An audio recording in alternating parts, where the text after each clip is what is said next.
there, how are you? Good afternoon, everyone. Particularly to our dear learners from different parts of the Philippines. Also to our dear parents and fellow teachers. Hello po to my SDO Batangas Province family, Ma'am Martel Ibardome, our SDS, and our EPS, Ma'am Maria Leticia Basilan, my family from Taal District, Ma'am Connie Hernandez, our PSDS there, and Ma'am Evelyn Sigon Salvo, our principal at Taal Senior High School, Taal Batangas. Hello there po, and thank you for watching. Welcome po to another school year 2021 to 2022. This is your Italay online tutorial. I really miss you, my dear grade 9 learners. Kumusta naman po kayo, ha? I hope you are doing great, and surely you are. I'm pretty sure about it. By the way, my name is Tutor Jester. Once again, your tutor in English 9. I am from SDO Batangas Province, your English 9 buddy. Pero hindi lang ako ang makakasama ninyo dahil with us is our another English 9 tutor from SDO Camarines Sur.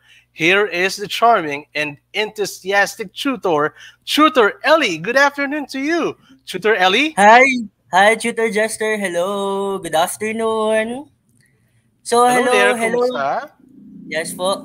So, kumusta mga dear online learners natin sa iba't ibang panig ng bansa? Ako si Tutor Ellie at ako ay galing ng Ocampo National High School, Schools Division Office of Camarines Sur. Kasama ko ang aking Wow. Tutor Jester na taga SDO Batangas Province. So, Tutor Jester. Kumusta All ka right, naman ngayon, Tutor so Jester? yes, I'm really excited to be with our online learners once again. I'm pretty sure that you're also excited to be with them. Diba, Tutor Ellie? And Oo by that, naman. yes na Yes. yes. I'm giving you the floor. I'm giving you the spotlight, Tutor Ellie. So, take it away. Thank you, Tutor Jester. So, hello again, dear online learners. I am Tutor Ellie and I'll be your tutor, ang inyong bago makakasama sa ating DepEd Italay online tutorial na tuturuan kayo sa mga most essential learning competencies sa English 9. At mapapanood nyo ako lagi every Tuesday, 3 p.m. until 3:40 p.m. Bago-bago ako magsimula, gusto ko lang batiin ang aking SDO Camarines Sur family at ang mga co-teachers ko at ang mga students ko sa Special Program in Journalism. Hello mga kids, hello students. Binabati ko rin ang aking SDS ng SDO Camarines Sur, si Dr. Loida Enedea. Hello ma'am! So ayan, nandito na naman tayo sa ating bagong session, especially ngayon. Pasukan na naman no, opening ng klase at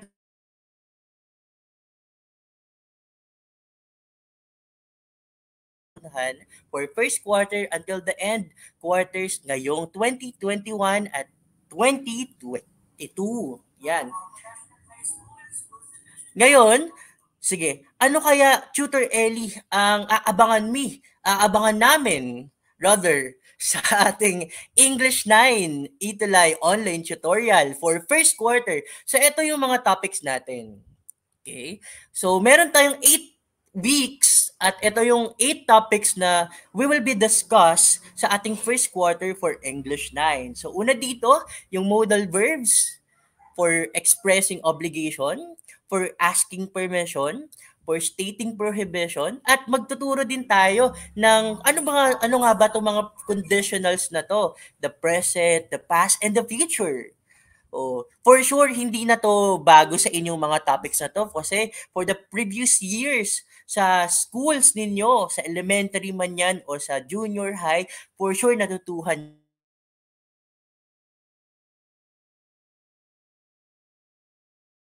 kaya to Tutor Ellie, mga communicative styles na to. For sure, excited na kayong matutuhan to. Ito yung mga topics natin for first quarter. So yan. So mag-comment kayo sa ating comment box dito sa FB Live na to. And I'll be shout-outing you kung anong pangalan nyo, kung teacher kayo, or student kayo, or parent kayo, or kahit anong grade levels nyo, pakilagay yung schools ninyo, yung location kung saan kayo, at manatili kayong matutok dahil mamaya meron tayong mga activities and questions and naabangan ko yung mga sagot ninyo sa ating FB Live. Okay ba yon? Sige. So, ang topic natin ngayon ay galing sa modules Sige. Ang ating modules ngayon, ang ating presentation natin, ang topic ay manggagaling sa modules na ginawa ng ating mga guro at teachers at administrators ng DepEd Region 5 Bicol at ng SDO Navota. So thank you very much sa inyo. So yan, hi Sir Eli. Hello Sir Greg, Ma'am Glo. Hello Darlene. Hello Angelica from SDO Cagayan. Hello po. Hello, Rudy, Achilles. Sana tama ang pagsabi ko ng mga pangalan nyo, ano? Diane, Angelica, Lizelle. Hi, Stephanie. Hello. Ryan, Lizelle, Hazel Ann. Ayun, si Mil. Sir Mil, thank you. Thank you sa panonood. Ayan. So, let's proceed na. Okay? So, this is English 9. Our topic for English 9 is about the modals of obligation. So yun yung topic natin for this afternoon.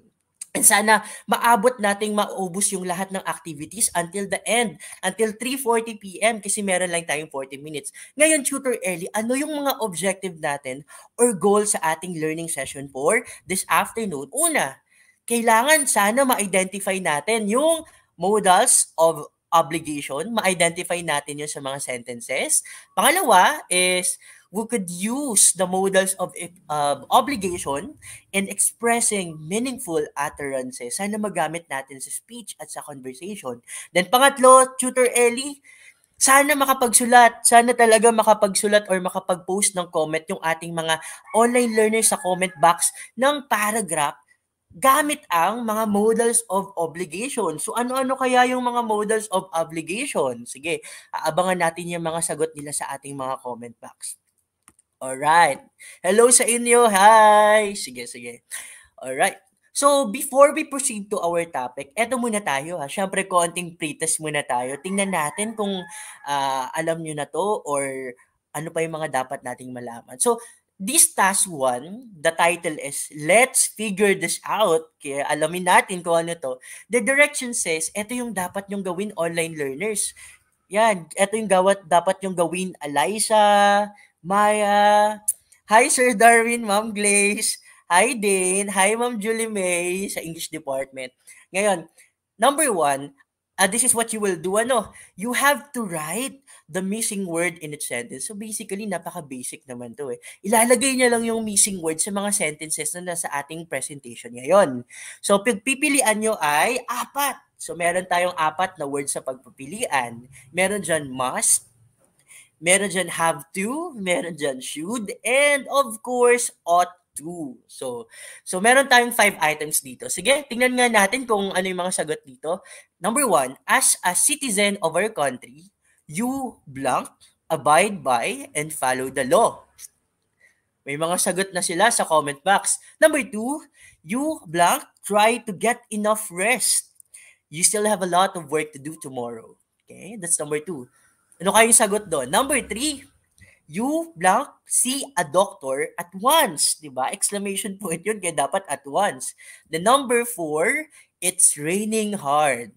The children, blank, come indoors. Oh, so ano kayang sagot doon? Meron tayong mga sagot dito from Christine, from Angelica, from Darlene, Baktol, Terry, from Catherine Dabu, and from Achilles Gabriel. Sana, hopefully, tama yung pag-pronounce ko ng mga pangalan.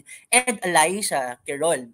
And number 5, you blank, arrive on time. Otherwise, the bus will leave even without you. Yan. So, sige. Parang number 1 and 2 lang yung sinasagutan. How about yung 3, 4, 5 naman? So, may nagsagot ng should daw si number 2. Number 1, have to. Number 2, should. Number 3 daw must. How about number 4? Check natin yung number 4. Oh, good afternoon, Ruby Ann de Guzman. Hello. Sige. Number 3, must. Okay. Sige, later on, we'll try. Pero hindi pa natin to masasagot ngayon. Okay. Mamaya, tingnan natin, babalikan natin to. Itong questions na to. Para malaman natin kung tama ba yung mga sagot nyo sa ating comment box. Okay? Alright. So, task number 2, okay, the title is Advice and Advice. So, for sure, alam nyo naman to. So, yan, gumawa ko ng maikling kwento dito na may graphics at may mga drawings, ano. So, ang dapat nating gawin mga online learners is read the given passage. Sabayan nyo ako magbasa, ano. Then, pakatapos, we will answer the questions. Okay ba yon? Okay, pa-heart emoji naman dyan sa comment box kung pwede na tayo mag-proceed sa story natin. Kahit isa lang, heart na emoji naman sa comment box. Parang wala ata. Heart emoji naman dyan. Sige. Alright, sige. Thank you, Romuel Tolentino. Okay, the title of the passage, thank you, Angelica, thank you, Darlene. The title of our passage, our story is about Ryan and Diana. Okay? Ryan and Diana. Sige. Ryan, makinig kayo ha. Ryan and Diana are twins and are both enrolled in the same class in school. Okay? Ryan and Diana are twins and are both enrolled in the same class in school. Okay? So ano kaya nangyari doon kila Ryan at Diana? Sige, let's see. One day, their parents received their test results from school and were surprised that Ryan received a note from his teacher. Okay? So, yung parents daw niya ay nakakuha ng test results sa school and na-surprise, nabigla yung parents ni Ryan dahil si Ryan ay naka-receive ng note coming from his teacher. So ano kaya yung note na yon galing sa teacher nila? Sige, hulaan nyo, ano kaya yung note na galing sa teacher nila? Bakit kaya may note si Ryan galing sa teacher nila? Sige, hulaan natin. Sige, hula. Sige. Eto na, sige, next na natin. Alam ko excited na kayo dito. Okay? It was found out that he just always copied the answer keys found at the back of the modules. Yun pala kasi. That's why he received no merit. Kaya pala, yung test results, failed yung test results kasi may note yung teacher na si Ryan kaya mababa ang score dahil kinopya niya lang yung nasa likod ng answer keys. Kinopya niya lang yung answer keys sa likod ng modules. Ayun naman pala, Ryan, bakit mo kinopya kasi yung answer keys sa likod ng modules mo? Okay. Ngayon, anong nangyari kaya kay Diana? Cheating. Sabi ni Achilles, cheating daw. Daming haha, parang Sige. Check natin. Meanwhile, ano kaya nang nangyari kay Diana? Diana's results are satisfactory. Okay? Except in English. Maganda naman yung grades ni Diana, kaso ayaw niya talaga ng English eh. Yun sa English lang talagang problemado siya eh. Dahil she's afraid to be corrected for her grammar and speech. So takot siyang makorek sa grammar and speech. Ganun ba yun? Kaya ayaw niyo ng English dahil takot kayo makorek sa grammar at speech? Grabe. Grabe naman. Sige. Okay. Now, question is, eto na. O Roby, Achilles, Angelica, and sa ating mga online learners dyan, anong tips or advice should you give for Ryan? Ano kayong mabibigay yung advice kay Ryan at kay Diana? Sige, type nyo dyan sa comment box. Ano yung isang sentence lang na mabibigay nyong tips kay Ryan at kay Diana. Kahit tig-isa lang. Sige, doon tayo sa comment box natin. Okay, Eileen, Kent, Jamiri Asadera, hello. Good afternoon. Inakamiss talaga mga students. Okay. Do not be afraid to try. Kanino yan? Kay Ryan ba yan or kay Diana? Kay Diana. Diana should not be afraid to try and learn from your mistake. Okay. Sabi naman ni Laiho, don't cheat. Okay, although embarrassing, correction is a natural part of learning. Okay, pwede yon, pwede. Ano kaya let's try an example. Dito, ako ay provided a sample dito eh. Sige, let's see. So, ako naman, ang mga advice ko kay Ryan is, Ryan must learn to be honest more. Since, di ba, kinokopya niya yung answer key sa modules, bawal yun. Di ba? Bawal yun. It's a golden rule in school. Okay? And sabi ni Angel, tama si Angelica. Hello, Angelica Gabriel. Studying is a must for a better future. Okay, tama. Ngayon, anong masasabi naman natin kay Diana? Okay? Ito may pahabol kay Ryan. For Ryan, he should try, 'di ba? He should try to learn his modules before answering. And tama, don't copy the answer keys. Alam nyo kids, never copy the answer keys kasi parang napaka-useless lang nun ha. So dapat mag-aral tayo. Sabi nga ni Eliza, mag-aral tayo and wag tayo mag-cheat. Don't copy the answer keys. How about kay Diana? Anong pwede maging advice natin kay Diana? Say, she should study all subjects because they are all important. Tama naman, 'di ba? Hindi lang dapat may may mga favorite subjects tayo, pero dapat pag-aralin natin lahat kasi all of these subjects are helpful especially when we get older. Or kahit na at the present time, marami tayong matutuhan sa lahat ng subjects. Kaya pa-comment nga dyan kung ano yung mga favorite subjects nyo sa high school or sa elementary. Okay lang kung hindi English, it's fine. We should study all subjects because they are all important, 'di ba? Tama naman. So sige, i-ano lang natin, i-sum up natin. Sabi ni Eliza, he should try to learn his modules. Sabi naman ng isa nating online learner, Diana should study all subjects. Sabi naman ng isa, Diana should not be afraid to try and she should learn from her mistakes. Tama naman, okay? Yes, coincidentally, English, may mathematics. Ako, I love mathematics also. I love science, math and science. Ayan, sige. Now, online learners, okay? Ito yung, itong mga sagot ninyo, no po, Diana should have a little confidence about herself. Tapos sabi ni Eliza, okay? Yan Eliza, nasagot mo, yung sentence na yan, have words called modals. Okay? So, alin kaya yung modal sa sagot ni Eliza, ni Christine, and so on. Alright? Sige. Ngayon, Tutor Ellie, ano kaya yung modals natin? Okay? Yung modals, ito ay verbs. In Filipino, tinatawag itong pandiwa. Okay?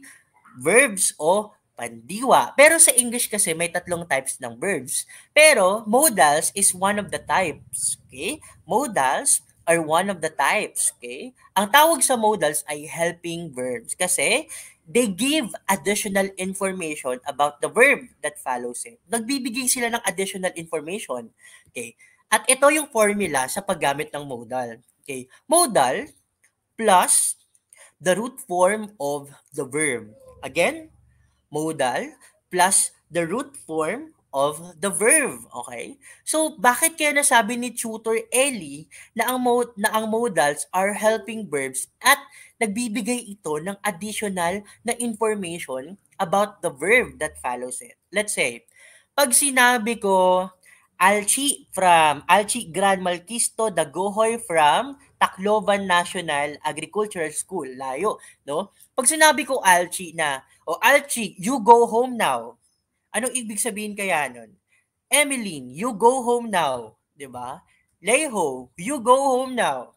Christine, Eliza, Baktol, Terry, you go home now. Ibig sabihin nito ay umuwi na kayo. 'Di ba? So napakasimple lang, pinapauwi ko lang kayo. Pero kapag nilagyan natin yan ng modal plus the verb na root form, it would look like this. Ito na itsura niya.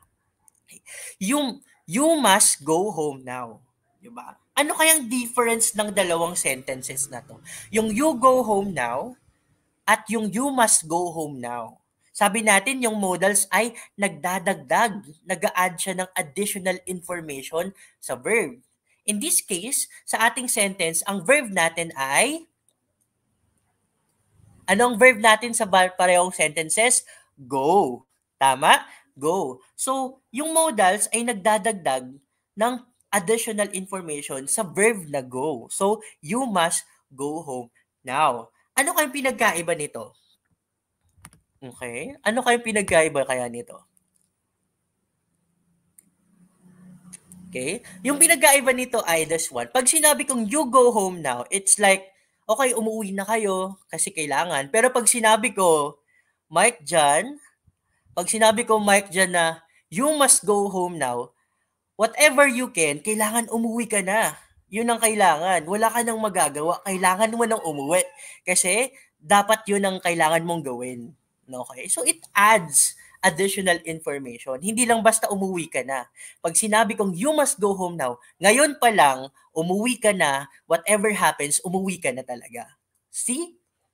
Tama. Sabi ni Gian Abriel Agkawili Lim, the sentence below express heavier priority. Sige. Let's see kung tama yan, Gian, yung sinabi mo na the sentence, yung may must go, expresses heavier priority. Let's see mamaya. Okay? Sige. Right? And kapag naglagay tayo ng modals, katulad nung nasa you must go home, ang mangyayari is the meaning changes. Nagbabago yung meaning. Imbes na sabihan mo lang siya ng, oh, alis ka na, pag nilagyan mo ng modals, it gives nga daw heavier priority. May mas emphasis. Ano? So, tama. Okay? Examples of modals. Magbigay tayo ng modals. Can read, di ba? Modals plus verb root form, can plus read, can read, must plus go, must go, shall be, may come, should stay, ought to, obey, and last, have to move. So, yun ang mga examples ng modals. So, yun. Sana malinaw to, ano? Sana malinaw tong topics na to. No. Next tayo ha, kasi meron pa tayong mga activities. Alam ko, gets na gets yun naman to, di ba? Tama nga yung sagot ni Gian at ni Eliza. Okay? Sige. Ngayon, mga learners natin, maraming types ng modals eh. Kahit ako na nag-aaral ako, nalilito ako dito. Pero ngayon, I found out na marami palang types ng modals according to the usage. But sa grade 9 English, meron lang tayong i-discuss na 3 types. Nasabi ko na to kanina sa unang slides natin. The first one is the modals expressing prohibition, the modals expressing permission, and the modals expressing obligation. Okay? At this point, sa topic natin, we will focus dito sa, ano to? Anong modals kaya to na nakaganito yung hand sign niya? Okay? Ayan ang topic natin for today. The modals of expressing obligation. Alright? So, ano kaya itong modal verbs expressing obligation? So, meron tayong two types. Two types ng modal verbs expressing obligation. The first one is, it expresses firm obligation. Yung talagang grabe, kailangan. Necessity, kinakailangan talaga to. At ang example ng modal verbs dito ay must at have to. So, yan yung dalawa na they express a firm obligation. Talagang grabe talaga. Ngayon, on the other hand, meron din tayong modal verbs expressing recommendation. Yung nagre-recommend ka lang. Okay?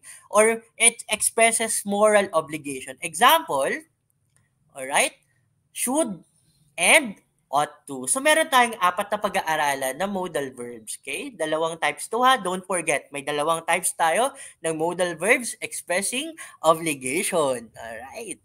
Sige. Okay. Hello, Graymar Valiente from SDO Cagayan. Ngayon, simulan na natin. Ito yung unang type ng modal expressing obligation, okay? Must and have to. Ako, noon, nung bata pa ako, nalilito ako. Pwede ba tong pagpalit? Pwede ba tong pareho ko na lang gamitin? Must and have to? Ngayon, malalaman natin ng difference. Ito napakadali lang. Nagbigay ako ng example. Isang example lang. Ano? Yung example, I must start a diet. Diba? I must start a diet. Kailangan ko na mag-diet. Pag tinagalog mo sila pareho din lang naman ang meaning. I must start a diet. I have to start a diet. Diba? Gusto ko mag-diet sa Tagalog. Pero sa English, iba yung ginamit mong English word. I must and I have to start a diet. Ngayon, Sir Tutor Ellie, anong pinagkaiba ng must at have to? Okay? Ngayon, Magkakaiba ang must and have to depende sa context, sa reason. Okay. Pareho silang strongest. Grabe, tama yung sabi niya, no? Mas grabe yung priority, mas grabe yung emphasis. Pag gumamit pala tayo, Tutor Ellie, ng must at have to sa sentences, strongest pala yung emphasis niya. And ang probability of action, compulsory. Parang whatever happens, kailangan mong gawin to. 100%, more or less, kailangan mangyayari yung action na yun. So pag sinabihin ko kayong, you must eat, kakain ka talaga. More or less 100%, mangyayari yung action na yun. Kaya probability of action is compulsory. Pareho lang sila sa degree of emphasis. Pareho lang sila sa probability of action. Ngayon, magkakaiba sila, my dear online learners, sa nature, saang context sila ginagamit, saang sitwasyon sila dapat gamitin. Kasi, kailangan meron palang ganun. Hindi pwedeng maggamit ka lang ng must or have to. Especially, kung may sitwasyon tayong kino-consider. Halimbawa, I must start a diet. I do not like my appearance eh. So, magda-diet ako dahil hindi ko gusto ang itsura ko. Dahil mataba ako or ano ka. Pero no fat shaming ha. I must start a diet because I do not like my appearance. So, ibig sabihin, ang must pala ay gagamitin mo lang if you are expressing strong obligations and necessities. For example, from our personal opinion. Okay? Sarili natin, personal opinion natin, doon lang tayo magagamit nito. Example, hindi ako magda-diet ako dahil ang opinion ko ay hindi ko gusto yung appearance ko. Kaya ang gagamitin ko ay must. Malinaw? And then, gagamitin ko naman ng have to kapag I want to express strong obligation. For examples, kino-consider ko yung regulation or orders that come from someone else. May mga batas, may mga order or regulation sa school, sa bahay, o sa batas, sa community o sa barangay, have to ang gagamitin ko. Kasi yon ay impersonal at social context. Meaning, magda-diet ako, I have to start a diet because the competition is soon. Ginamit ko yung have to kasi meron akong competition. You know, may regulation or order from outside, external. Okay? So, gagamitin ko yung have to kapag external yung reason. Pero kapag personal yung reason mo, gagamitin mo ay must. Malinaw ba? Must ang gagamitin kapag yung intention mo ay talagang strong, gusto mong bigyan ng emphasis, kapag gusto mo required mo tong pagawin sa kanila, wala silang ibang gawin kundi dapat ito, at ang intention mo ay personal. Okay? Personal ang intention mo. Ang gagamitin mo ay must. Pero, kapag have to naman, ang gagamitin mo, dapat kino-consider mo yung social context. Halimbawa, may batas sa school na kailangan lagi kang naka-uniform. So, ang gagamitin natin ay have to. We have to wear uniform at all times because this is the policy ng school. Malinaw? Okay? Malinaw ba? Malinaw ba? Pa-heart emoji naman dyan, mga 3 o 5. 5 heart emoji kung naintindihan yung difference ng must at have to. Must kapag yung intention mo ay personal opinion at kailangan na talagang gawin. Sa have to naman, kailangan ding gawin pero may kino-consider kang law or order mula sa external external reason. Alright? Sige, check natin. Ito yung mga ng must forms. Ano ba yung itsura ng form? So, later on, pag pina-identify ko kayo kung ano yung mga forms o pag pina-identify ko kayo sa sentences kung alin yung mga modals, ito yung makikita nyo dapat. Must, must not, must have. So, pag may nakalagay doon must have, dapat must have yung identify nyo, hindi lang must. Kasi ito ay form o forma ng must.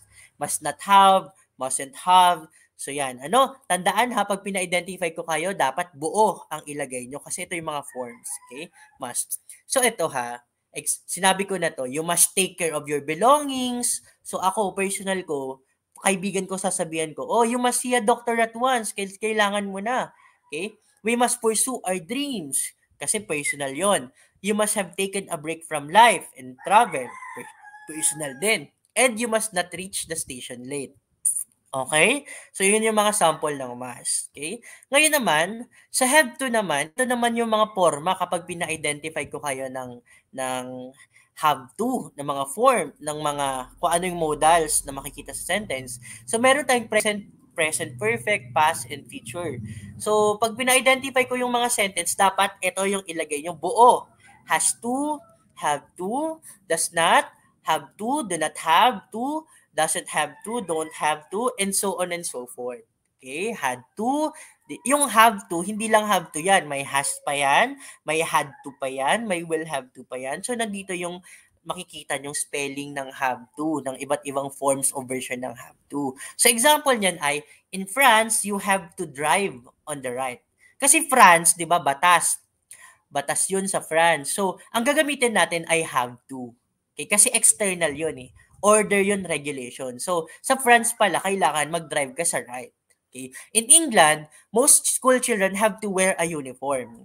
So, okay? Then, number 3, John had to wear a tie at work before. Number 4, she will have to pay her taxes by month end. So, nakikita nyo, hinighlight ko yung mga buong modals, alright? So, yan yung pinagkaiba ng must at have to. Depende sa reason, depende sa context. Malinaw ba? So, pa-heart emoji naman dyan kung malinaw yung ating explanation ng difference ng must at have to. Sige. Okay. Crystal clear ba? Sige. Crystal clear. Thank you. Ngayon, balik tayo dito. Doon naman tayo sa modal verbs, expressing recommendation. Ito, ginagamit lang to pag advice. Pwede din obligation, pero hindi gaano katindi. Okay. Anong pinagkaiba naman ng should at ought to? Okay. Anong pinagkaiba ng should at ought to? Ito, ginamit ko na naman yung sentence na lose weight. I should lose weight dahil these pants don't fit me. These pants don't fit me anymore. Ibig sabihin, gusto ko magpapayat dahil yung mga pantalon ko hindi na kasya sa akin. And kapareho ng mas, it's something personal. You know, it's something personal. Okay? Next, pag ought to naman, I ought to go on a diet because my doctor told me I'm overweight. So, you know, ito ay external reason. Okay? So, gets nyo? Yung must at should ay personal, yung intention. Yung have to at ought to ay may kino-consider na context or order. Galing sa doktor, galing sa teacher, galing sa school, sa libro, may batas, and so on. However, yung should ay napaka-informal yon. Informal ginagamit yung should. At yung degree of emphasis pala ay napaka-less. Bihira. Para pag sinabi mong you should go home,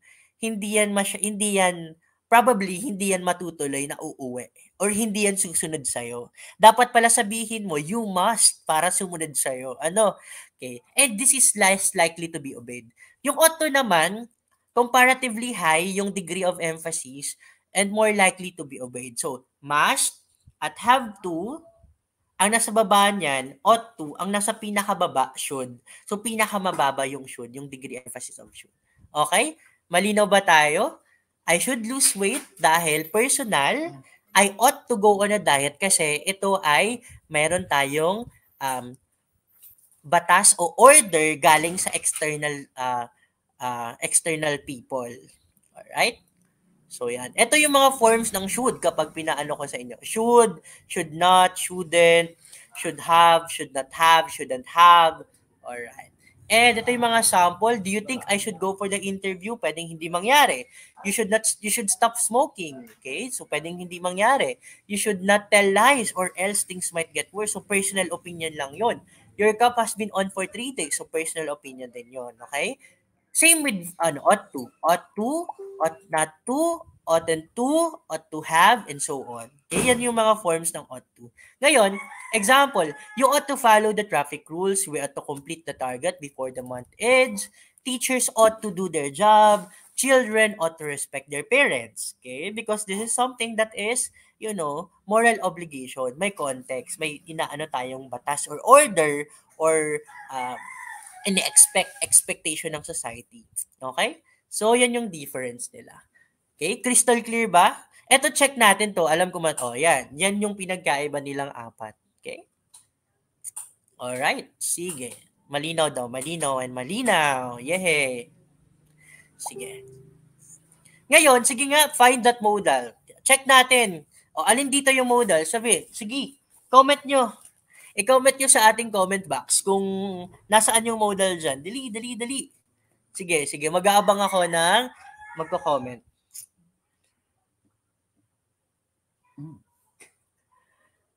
Parang wala pa atang nagko-comment. Sige, check natin. Sige. Ngayon, ang sagot dito ay number 1 ay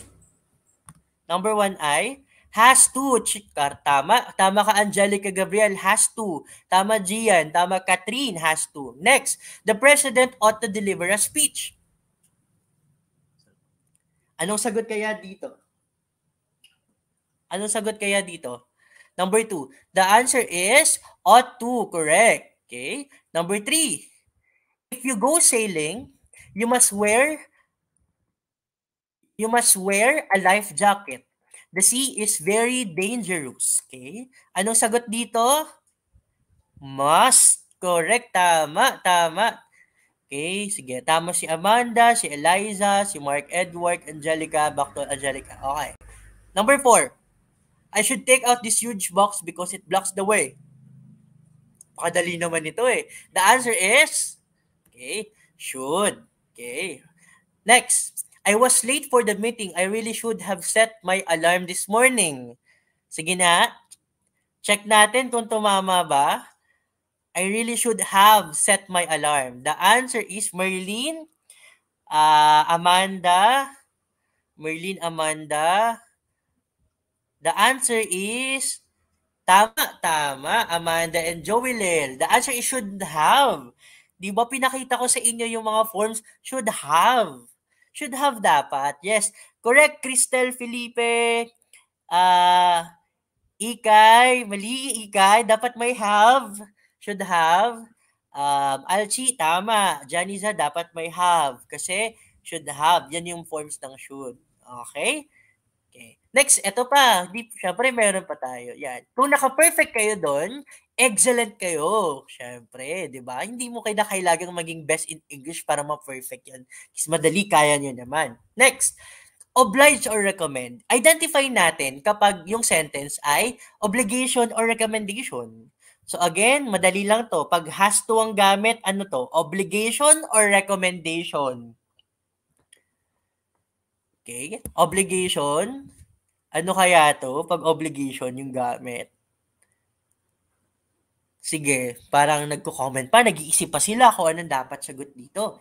Pag has to yung gamit, it means what? Obligation. Okay? 'Di ba? Has to at must, obligation. Okay? Next, I must finish all of my homework to get a good grade. The answer is Angelica, Althea, Diana, obligation. Tama. Next, he should work this Saturday because he wants a day off next week. O ano yung should? Ano naman yung should? Should at ought to. This is what we call recommendation. Alright? We must pay taxes. Napakadali. Walang iba kundi ang sagot ay obligation. Okay? Next, we should see a movie and spend some time together this weekend. The answer, Althea, Jillian, Bakto, Terry, Amanda. The answer, medyo na late lang siguro. Okay. The answer is, should is a recommendation. Tama, Gian. Okay. Napakagagaling naman ng mga learners ko ngayong 3:00 ng hapon. Buti at hindi pa kayo natutulog, ano? Thank you very much yung sa inyong pagtutok sa akin, ano? Thank you, Beverly. Yes, correct, Maylene. Tama. Okay. Ito naman. O, sige, check natin. Okay, 1, 2, 3. Children obey their parents. Children blank obey their parents. Direction is, gamitin nyo yung must, have to, should, and ought to sa mga sentences. Gamitin natin. Okay, gamitin natin. Okay, number 1, children blank obey their parents. Okay? Ano kayang sagot dyan? Parents blank respect their children too. Diba? Ito ay expectation. Ito ay parang ano kaya? Parang obligation to eh, obligation. So number 1 daw ay ought to. Children ought to. Matatandaan natin na kapag ang sagot ay ought to ay recommendation ito. Okay? Okay, the answer for number 1 is must or have to. Okay? Pwede naman yan. Must or have to. Kasi kailangan talaga, okay? Grabe, obligasyon talaga yon, di ba? Obligation. Kailangan talaga yung children ay sumunod sa mga magulang. Okay? Yung parents naman, blank, kailangan respetuhin yung mga anak. Ano kaya to? Must have to. Same din kasi obligation to ng parents. Respetuhin din nila yung kanilang mga anak. Okay? Obligation. O ito number 3. Challenges blank that keep us from achieving our dreams. So parang nag-a-advise siya. Yung parang nag-speech siya. Ano kaya to? Number 3. Challenges. Parang sinasabi niya na ayun, parang ano. Okay, the answer is, tama si Graymar. The answer is, should or ought to not keep us from achieving our dreams. Tama, tama, tama, tama. Okay, kasi recommendation lang siya. Nag-a-advise. Okay, next one. 4. Parents, blank, send their children to school. Parents, blank, send their children to school. Ano kayang sagot dito? Ano ba to? Recommendation ba to or obligation? Okay. Okay. The answer is must or have to. Okay. Must. Kasi obligation. Obligation. Must or have to. Obligation. Okay. Miko, Venice, Gian, obligation. Tama si Althea. Obligation kasi obligasyon. Okay? Strong emphasis. Kailangan talaga papuntahin sa school. Number 5, before one talks about an issue, she or he blank reads about it first. Reads pala to about it first. So ito naman, parang advice lang to. Ano dapat ang tamang sagot? Advice. Okay, advice number 5. The answer is, advice lang to, should or ought to. Alright. Sino kaya yung ito pa pala, meron pa pala. Family members, blank, understand that they have important roles to perform in keeping the family strong. The answer is must or have to. Okay? And kasi ito ay obligation to. Number 7, friends, blank, be carefully chosen for the influence they can have. Okay. So parang advice to. It sounds like advice. So ano kayang sagot? The answer is should or ought to. Okay? Next, 8, 9. The school as a second home, blank, constantly nurture and protect the rights of children. Okay? School to ha, school. School. So, obligation to, pero school. May fina-follow na order. Ano dapat ang sagot dito sa number 8? May fina-follow na order sa number 8. May fina-follow na school. Number 8. Ano to? Obligation to. So, pili kayo. Must or have to dito? Must or have to? Tandaan natin na ang must ay personal opinion. Yung intention mo ay personal opinion pag must. Pag have to, ito ay kinoconsider ang batas. Kinoconsider ang external reasons. Okay? Ang sagot ay has to. Has to lang. Has kasi singular. Angelica, May. Okay? Singular kasi school, di ba? The school has to. Althea, tama naman pero dapat has to. Okay, kasi singular. Di ba pwede naman yun? Pwede naman yan baguhin nyo yung ano. Yeah, tama naman have to. Yung nakalagay kasi sa direction have to eh. Pero sige. Okay lang yan. It happens talaga. 9. At school, we blank wear our uniform. Tama si Sofia. Ano kaya yun? At school na naman to ha. We have to. Have to. Kasi school. may batas, may policy, may regulation, external. Tama si Ariel. Yay! Tama si Ariel. The number 10, should or ought to visit us more often. Okay, tama naman si Graymar. Tama naman si Joel Federico. Okay, sa number 10. Ngayon, sige. Okay, kapag galing naman, ay, sige, excellent. Okay, excellent. Tama si Joel, si, sino pa ba? Okay, Janela, yes. Pagagaling nyo. Sige. Okay, sige to ha. Tihintayin ko to sa comment box natin. Mga online learners. Okay. In one paragraph, ito hindi ito napakahirap gawin. One paragraph lang, 3 sentences lang. Mga bata, 3 sentences lang ang ilagay nyo sa comment box. Ano? As a young Filipino and a son or daughter with the rising cases of COVID-19, A, what do you have to do to improve our situation? Or kahit isa na, what do you have to do to improve our situation? Gamitin nyo yung have to at saka must. Ano kaya ang gagawin ni Jillian, ni Eliza, ni Sofia, ni Janela, ni Alchi, ni Darlene? Ano kaya ang gagawin nila as a Filipino at bilang isang anak dahil sa pagtaas ng COVID-19? Ano kaya pwede nating magawa sa to improve our situation? Zofra, hindi kayo magpipili ng A. Okay, sige. Sige, magbasa tayo. Sabi ni Graymar, we must stay at home. Tama. Okay? Obligation natin yon. Bilang Pilipino, para maiwasan natin ang pagkalat ng COVID-19, we must, okay? Strong ang emphasis. At probability of action is compulsory, required. We must follow the protocols. Tama si Terry Bactol, Terry Anjao, at si Graymar. We must stay home at we must follow the protocols. Ano? That's correct. How about doon? What should you do or what should you advise to your friends? Diba? Advice, should or ought to sa mga friends or relatives mo na nagsasuffer ngayon na may COVID. Okay? Kung meron kayong mga relatives or friends na may COVID, ano yung pwede nyong may advice? Should you, what should you advise? Okay, tama. Sa letter A, sabi ni Sofia, we must wash our hands. Pero sa letter B naman, what should you advise to your friends na ngayon ay nakakaranas yung family nila or your relatives nila ng COVID-19? Merong COVID, nag-positive sa COVID. Okay? Okay. Ano yung letter B naman? Okay. Sige mo, may letter A pa. Sabi ni Gian Abrel Agkawili Lim, we must have a greater priority for resources. We must be resilient during these current atrocities. We should not give in to fear. Tama. Correct, Gian.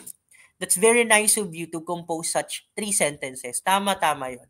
Okay. Sabi ni Rudy Valdez, we ought to follow health protocols. Yeah. What should you advise to your friends and relatives? Okay lang yan kung wrong type yan, Zofra Espiga.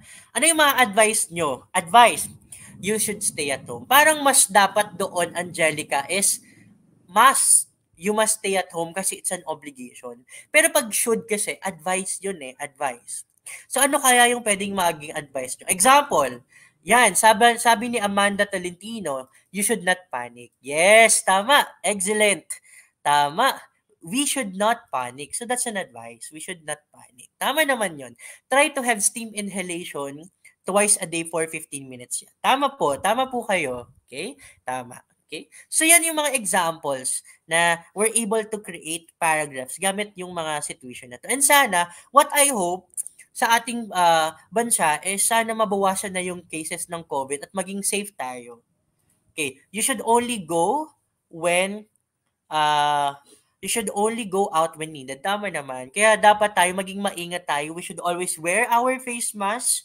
Ito kasi virtual to Pero when we go outside, always wear our face mask. Don't panic and always follow social distancing protocol. And you must and you have to wash your hands properly. Alright? Kasi ang hirap ng sitwasyon ngayon ng ating mga kababayan natin. So what I'm hoping is all will be all right in time. Sana all will be all right in time. 'Di ba? Yun naman yung prayers natin Hope all will be all right in time. Sabi ng kanta ni Ben and Ben, all will be all right in time, 'di ba? Sana maging okay sila, sana makabangon sila, sana negative tayong lahat sa COVID, hindi tayo mag-positive. Okay. So yun, balikan natin yung post-test activity. Okay? As a citizen of our country, you blank abide by and follow the law. Ano kayang tamang sagot dito? Ano kayang tamang sagot dito, Sofia, Eliza, Angelica, Miko, Gian? At sa ating pang ibang viewers dito, as a citizen of our country, o citizen of our country, ano dapat na sagot dito? Okay, the answer is have to. Tama si Angelica. Thank you, Angelica. Okay. Number two, you, ay may sagot na. Ba't ko nalagyan ng sagot? Sige, sige, sige. Okay. You should ought to. Ito yung sagot doon sa pretest natin. Tingnan. You should or ought to try to get enough rest. Because it's a level lot of work to do. Okay? Kasi advice lang yun. Recommendation lang yun. Next, you must see a doctor at once. Ito yung sagot sa pretest kanina. Ano po? The number 4, it's raining hard. The children should or ought to come indoors. Tama. Tama si Ikay sa number 3, you must. Number 1, have to. Tama. May Rani Christine Corpus for number 4. For number 3 pala, must. Correct. Now, for number 4, it's raining hard. The children should or ought to come indoors. Kasi, ano lang ito, recommendation lang ito. Now, for number 5, you have to arrive on time. Okay? Otherwise, the bus will leave even without you. Diba? May regulation. Paalis na yung bus. So, dapat pala, yung gamitan natin ay have to. Have to yung kailangan natin gamitin. Kasi, external reason. For external reason. Hindi personal opinion. Ano po? Sige. Alright. Okay? Excellent. Okay? Ngayon, ano yung summary ng mga discussion natin for this afternoon? So, modals pala ay verbs or helping verbs that give additional information. Di ba? Tama na pag-aralan naman. It gives additional information. So, instead na sabihin mo lang, you go home, sabihin mo, you should go home. O we should eat. We must eat. We must we must wear face mask at all times. It adds, 'di ba? May degree, kailangan, obligasyon 'to. Whatever happens, kailangan mong gawin 'to. O kaya naman mag-advise ka. Alam mo, Zofra, alam mo, Eliza, you should study well. 'Di ba? Nag-advise ka lang, you should study well, ganun. And meron tayong 3 types ng modals: obligation, permission, prohibition. Okay? And we use different modals. At ito naman yung mga takeaways natin, learnings natin dito. Number 1, we use different modals depending on our intention. Kung ano yung gusto nating ipasabi o anong gusto nating sabihin, nakadepende yon sa gagamitin nating modals. Okay? And some modals expressing obligations can be classified according to nature, degree of emphasis, and probability of action. Okay? And last but not the least, kapag ginamit pala natin, Tutor Ellie, yung modals, it provide different meanings. Di ba? Napag-usapan natin to. Alright. So, sana check natin kung achieve ba natin yung ating objectives or goals for this afternoon session. So, number 1, na-identify ba natin yung modals kanina? Di ba? Na-identify sa first activity? Check. Nagamit ba natin yung modals of obligation sa ating conversation, sa ating comment box? Nagamit ba natin sa mga sentences? Alright, check. Tama, tama. Oh, how about this one? Nakasulat ba kayo ng paragraph? Kanina ang haba ng sulat ni Gian. Talagang 3 sentences talaga yon. Nakita ko yon, sabi, tingnan natin. Ang haba nung sinulat ni Gian. Si Amanda nagsulat din. Si Angelica, si Eliza, talagang nagsulat din sila. Okay? We were able to write paragraph. So, tama. So, we were able to accomplish our goals for this afternoon. So, nagamit natin sila. Nagawa nating matapos yung buong session, na-accomplish natin yung objectives natin. Alright? At, before yan, dahil dyan, may assignment ako. And, itong assignment na to, yung outputs nyo, ay ipa-flash ko to by next Tuesday sa aking Itulay online tutorial, sa aking PowerPoint. Kaya, kayo, mga online learners natin dyan, screenshot nyo to, itong assignment natin. So, list 1 or 2 of your academic plans for this year. So, ano yung mga balak nyo for this academic year? Ano kaya yung mga balak nyo? Okay, ano yung mga plans nyo? Gusto nyo ba mag-highest honor? Or gusto nyo lang ba at least matapos yung modules na sana safe kayo. Ano yung academic plans nyo? Isulat nyo ito, tapos gumamit kayo ng 5 to 10 sentences. Very simple lang. At i-highlight nyo yung mga modal verbs na ginamit. All caps nyo na lang, naka-uppercase yung mga modal verbs. Okay? Nak-screenshot nyo na ba? Okay, saan po ipapasa ito? Ipasa nyo to dito, ha? Sandali lang. Paki-screenshot ito mga kids, mga bata, screenshot nyo to. Assignment to ni Tutor Ellie para ipa-flash ko yung output nyo by next Tuesday, okay? Now, post your outputs or online using the hashtag Itolay, okay? Hashtag English9, hashtag Tutor Ellie, hashtag Tutor Jester, or send your outputs. O, ito na. I-send nyo yung outputs. I-send nyo yung output sa via direct message sa ating social media platform. So, i-message nyo ako, kids, ha, para dun sa ating assignment. By the way, pwede nyo tong i-replay itong ating Itulay learning session. Replayable naman to. So, balikan nyo yung assignment natin. At, i-send nyo yung outputs kung pwedeng ilagay nyo direkta sa PM, or ilagay nyo sa document, then upload nyo, isend nyo sa akin. Sa Facebook at Messenger, Ellie Belleza, ELIBELLEZA. That's Ellie Belleza. And aking Instagram account, at it's.ellieboy. 4 na O. Okay? So, yan ang ating thank you. Thank you sa inyong lahat. Ngayon, adyan na naman, natapos na naman tayo sa ating first week na tutorial this Tuesday. Salamat talaga. I'm very grateful and thank you sa inyo lahat na mga students ko na thank you po. Thank you sa kay Amanda, kay Angelica, kay Gian, sa lahat, at sa ating iba pang online learners, hindi ko natatawagin lahat. I'm so much grateful sa inyo sa pag-antabay at pagtutok sa ating Itulay learning session ngayon. Ano po? At yun na nga, ang ating topic ngayon, modal verbs expressing obligation. Next week, iba naman. Yeah, thank you, Gian. Thank you. And yan, abangan nyo lagi kami ni Tutor Jester at Tutor Ellie ng SDO Camarines Sur every 3 o'clock to 3:40 p.m. every Tuesday. Hindi lang ako ha, hindi ako ngayon, week lang ha, hanggang matapos ang first quarter until matapos ang school year 2021-2022 ay ako yung makakasama nyo every 3 p.m. every 3 ng hapon. Yan. Thank you very much. And supportahan nyo din, my dear online learners and ang ating English Junior High School Department, mga co-tutors ko, napakagaling yan ng mga pogi at gwapo. Ano? Sige. And maraming salamat sa inyong lahat and abangan nyo ang ating another session sa Tuesday. Thank you very much!